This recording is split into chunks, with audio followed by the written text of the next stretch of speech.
কোন ছেলের বউ এবং শাশুড়িরা কিয়ামতের দিন নিঃস্ব হবে এটা কি আপনি জানেন? রাসূল 1450 বছর আগে হাদিসে জানিয়েছেন যে এক ধরনের ব্যক্তি রয়েছে যারা কিয়ামতে সবচেয়ে নিঃস্ব। এটার মধ্যে অনেক শাশুড়িও পড়বে, ছেলের বউ পড়ে যাবে। এটা পারিবারিক ব্যবস্থা এখন সবচেয়ে জরুরি। আল্লাহর হাবিব 1450 বছর আগে জানিয়েছেন, আতাদরুনা মানিল মুফলিস, তোমরা কি জানো নাকি সবচেয়ে নিঃস্ব ব্যক্তিকে? সাহাবা একরাম বললেন, ইয়া রাসূলুল্লাহ, মাল্লাযীনা হুয়ালা দিরহামা মাল্লাযীনা হুয়ালা মাতা। আরেক বর্ণনা এসেছে যেই ব্যক্তির কোনো টাকা পয়সা নাই সে ব্যক্তি সবচেয়ে নিঃস্ব। আল্লাহর হাবিব বললেন, না, ব্যাপারটা এমন না, ব্যাপারটা এমন না।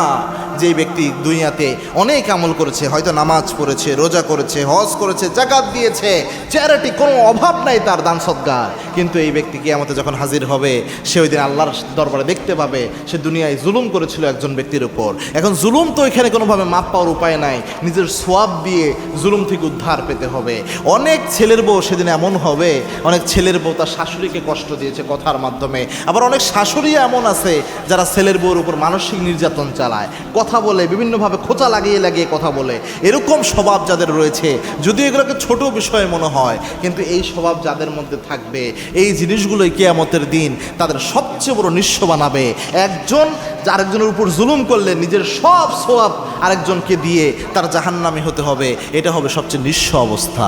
এজন্যে ছেলের বউ যারা রয়েছেন, আপনারা আপনাদের শাশুড়িকে নিজের মায়ের মতো মনে করবেন, আর যারা শাশুড়ি রয়েছেন আপনার ছেলের বউকে মনে করবেন নিজের মেয়ের মতো। যদিও জিনিসটা বলা যত সহজ, করা অতটা সহজ না, এটা কখনোই সম্ভব হয় না, তবুও চেষ্টা করবেন সবার চেয়ে ব্যতিক্রম হওয়ার জন্য। দেখবেন আমি এমন শাশুড়ির খবরও জানি যারা মারা গিয়েছে, কিন্তু তার ছেলের বউ নিজের মায়ের জন্য এত কান্না করে না, শাশুড়ির জন্য যত কান্না করে, নিজের বাবার জন্য এত কান্না করে না, শ্বশুরের জন্য যত কান্না করে, এরকমও রয়েছে।